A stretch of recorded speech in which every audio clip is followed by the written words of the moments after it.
To keep you updated on the capital and financial markets, here is a recap of what happened.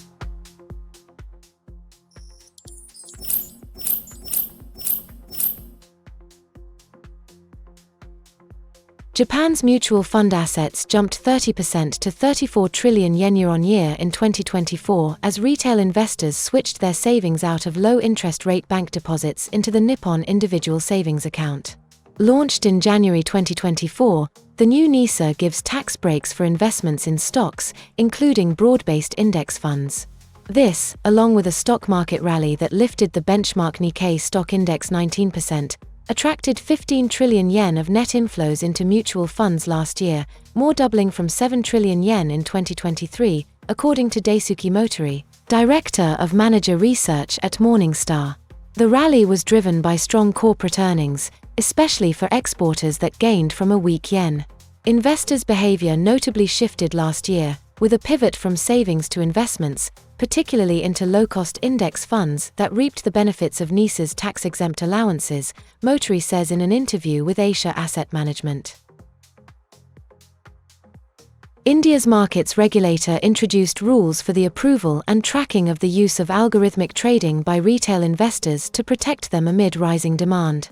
Algo trades use computer programs to execute trades and have advantages such as faster order execution and reduced transaction costs.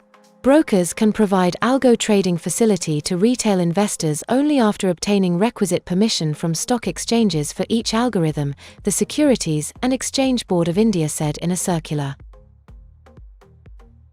Companies are increasingly turning to mutual funds to help finance their acquisitions even as banks face restrictions on providing debt financing for such deals. Mutual funds helped provide debt financing to deals such as Mankind Pharma's acquisition of Bharat Serums and Vaccines, Nirma's acquisition of Glenmark Life Sciences, and Tata Consumer's acquisitions of Capital Foods and Organic India, according to market participants. Banks have limitations on financing such deals in India due to Reserve Bank of India rules. Fund managers expect more issuances to hit the market as companies turn to other pools of debt capital. Consumer firm acquisitions and deals emanating from corporate insolvency are expected to drive the trend in the future. The World Bank has recommended that Malaysia reinstate the goods and services tax to bolster the nation's tax revenue, as it noted that the country's tax collection remains lower than the average lower middle-income country and is limiting the government's capacity to spend for the country's development. Replacing the current sales and service tax with a 10% GST, which the bank noted will be in line with the East Asia and Pacific regional benchmark, could generate additional revenue equivalent to 1% of gross domestic product, with minimal impact on inequality, based on a simulation the bank conducted. It acknowledged the potential burden on lower-income households, but believes it can be mitigated by measures, such as better targeted social assistance and a GST rebate. Any increase in indirect taxes will place some burden on poorer households and underscores the need for measures to address this impact, it added.